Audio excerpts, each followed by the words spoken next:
All right, you are on the platform. And look, I get a lot of quite strange emails sometimes.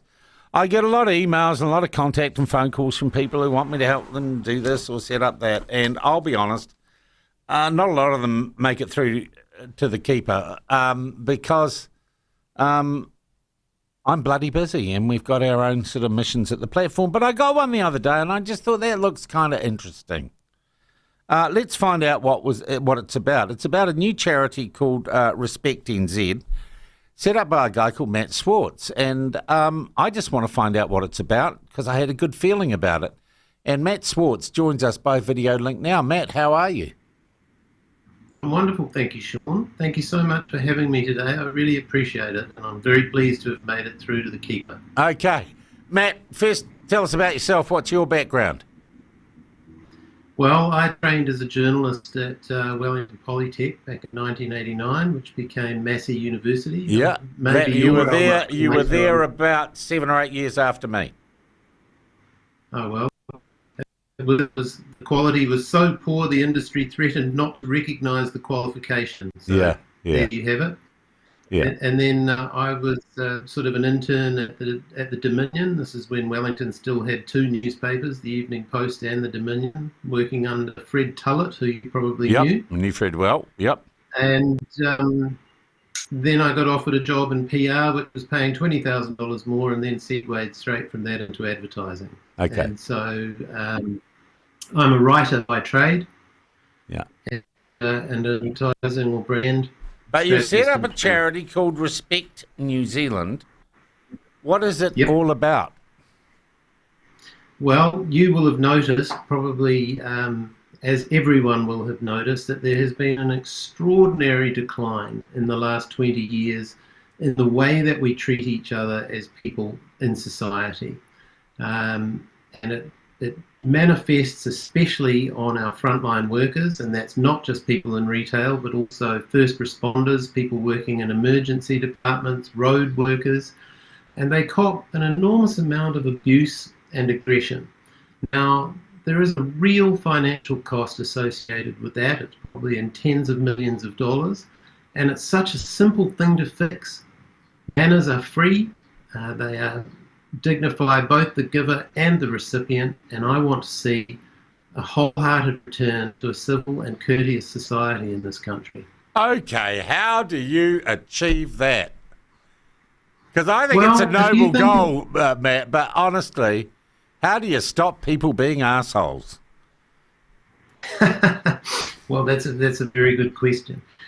I think we need to appeal to the inherent goodness of New Zealanders. The way that we treat each other is an absolute bedrock value of what it means to be a New Zealander. And if I look back at the Be a Tidy Kiwi campaign, for example, that was successful precisely for that reason, because it appeals to what it means to be a Kiwi.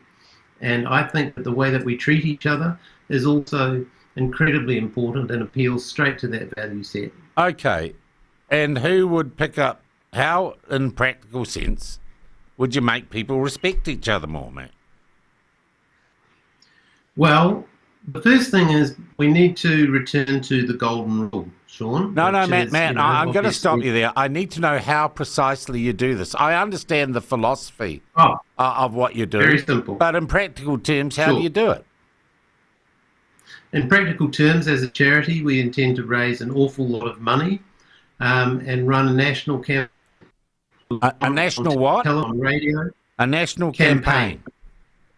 For people to be nicer to each other. Exactly as Be a Tidy Kiwi did. Okay. Sorry, so, like, be a respectful Kiwi. Be a GC. Be a GC. Okay. Well, you've only just started. Have you got any money? Have you got any other supporters? Yes. So we've had wonderful traction with some very, very large retailers, and I'm not, unfortunately, in a position to disclose who they are today because we're going through a process of signing formal agreements, and I don't have permission to use their logos or brands or announce them, but we will be announcing them in the new year. And so we've actually attracted astonishing support from these organisations, mostly because they recognise that their staff, their behaviour. Yeah, we're having a slight break up there, but I want to keep going, Matt. Matt, I do think, and you'll get support because the conflicts we talk about, how much do you think the internet has caused this decline in decency? I think it's been a very significant factor. Allows people to become incredibly anonymous in the way that they treat each other, and abuse becomes very, very simple. It has become a standard and a norm. Social media in particular, and its effect on the mainstream media. Yeah. It is certainly a very important causative factor. All right. But your idea is simply, and it's very funny you mentioned the Be a Tidy Kiwi campaign. I can remember the first time I travelled to Ireland, and I just saw what a dirty country Ireland was, and everyone littered and no one cared. And I thought the one thing that stuck with me, the one government campaign that stuck with me as a kid, was Be a Tidy Kiwi, a stylised picture of someone putting some litter in a bin. And God, that was drilled into us. It wasn't the treaty and all that was drilled into us as kids. It was don't litter and be a tidy Kiwi. It really was. Okay. Look, I just want to say that aspirationally, I think what you're trying to do is a really, really good thing. I have a horrible feeling, Matt, that the boat sailed in the year 2025, but gosh, it'd be good if you could prove me wrong. Where do people find out more about? Where do people find out more about RespectNZ?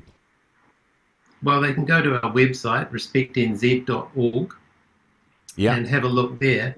The one point that I would like to make, if I have time, is that we all know society is incredibly difficult at the moment, and we're all under tremendous pressure. But the one thing that we can absolutely control is the way that we treat other people. The way we behave. Yep. Yeah. Yeah.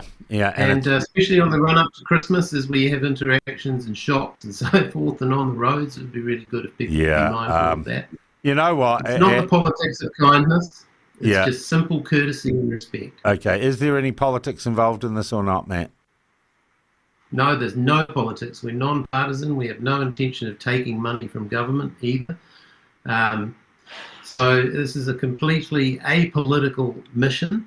And I've been told it's an impossible mission, as you have alluded to, but that's all right. I think that we can affect change. Change is incredibly possible. It might take a generation, but we have to do it if we want to improve in New Zealand. Wouldn't it be neat? Wouldn't it be neat if in 20 or 30 years someone's visiting New York or somewhere and they say, gosh, people are so rude here, but I grew up as a kid in New Zealand and was told to have respect for everyone and behave well. You just elucidated the whole vision for the campaign. And I expect it to run for at least 20 years. We're going to have to probably be in schools and teaching kids about fundamental manners, because it seems that we have come adrift somehow in society and forgotten what they are. But I do believe, as I've said, that New Zealanders as a people are an extraordinarily good people. They have an inherent idea of what it means to treat each other well, and that we are more than capable of it. Matt, really nice talking to you. I'm glad I took a chance on your email. And good luck. Thank you, Sean. I'm very grateful to you for your time. Yeah, and good luck with it. Good luck with it. We'll check in from time to time. And look, tell us how it's going. Keep us in the loop. All right? I certainly will. Thank you so much. Thank you. That is Matt Zwartz from the new charity, RespectNZ, respectnz.org. And look, I know it's a slightly strange interview, but it absolutely intrigued me what Matt was doing. And